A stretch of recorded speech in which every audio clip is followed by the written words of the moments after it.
సంతోషమందైనా శ్రమల ఎందైనను నా స్తుతి కీర్తనకు ఆధారము నీవే.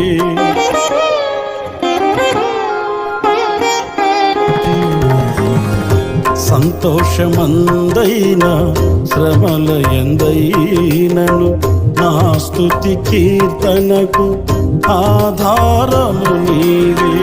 నిత్యమైన మహిమలో నన్ను నిలుపుటకు శుద్ధ సువర్ణముగా నన్ను మార్చుచున్నావు. నిత్యమైన మహిమలో నన్ను నిలుపుటకు శుద్ధ సువర్ణముగా నన్ను మార్చుచున్నావు. ఆరాధ్యుడా యేసయ్యా, నీతో నాను